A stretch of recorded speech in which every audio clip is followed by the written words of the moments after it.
நயன்தாரா மேமோட ரொம்ப ஃபேவரட்டான princess cut blouse, sweet hot neck, sleeveless. Fit check பார்த்துடலாமா? ஃபிட் செக் கண்டிப்பாக பார்த்துடலாம். ஆக்சுவலி ரீசெண்டாக வந்து she is doing really well. உங்களுக்கே யாருன்னு தெரிஞ்சிருக்கும். She is really doing well. ஆனால் வந்து இப்போ ரீசெண்டாக அவங்களோட வீடியோ நான் பார்த்தேன். என்னன்னா அவங்க சொல்கிறாங்க, ஒரு மேனிக்வின் பக்கத்தில் நிற்க வச்சிருக்காங்க. நிற்க வச்சுட்டு இந்த பாருங்க ஃபிட் செக் வந்துட்டு இன்னைக்கு நீங்கள் ஆசைப்பட்ட மாதிரி நான் மேனிக்வினில் வச்சு நான் பண்ண போகிறேன். எங்கே மேனிக்வின் கையை தூக்கு, எங்கே மேனிக்வின் டர்ன் பண்ணு அப்படின்றாங்க. அது வந்து எனக்கு ரொம்ப லேமாக பட்டுச்சு. Okay, see you wanted to bring some attractive thing to your video, okay done do it. ஆனால் அதுக்காக ஒரு ஃபேக்கான ஒரு விஷயத்தை வந்து நீங்கள் ப்ரொமோட் பண்ணாதீங்க. ஏன்னா நீங்கள் வந்து ஃபிட் செக் பார்க்கறது இட்ஸ் நாட் இப்போ உங்கள் பாடி பர்ஃபெக்டாக இருக்குன்றதுனால நீங்கள் போட்டு காட்டுறீங்க. ஓகே, இப்போ வந்து எல்லாரும் அந்த மாதிரி ஃபிட் செக் வந்து பார்க்க முடியாது.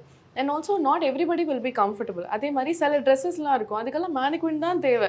ஆதி காலத்துலேருந்து வெளிநாட்டுக்காரிலேருந்து எல்லாருமே மேனிக்வின்ஸ் தான் யூஸ் பண்ணுறாங்க. Okay, so what is wrong in showing a mannequin?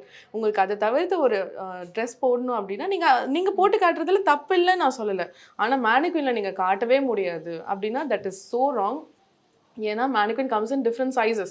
மேனிக்வினில் தான் ஃபிட் செக் பார்க்கறதுக்கு தான் அதை ரெடியே பண்ணுறது.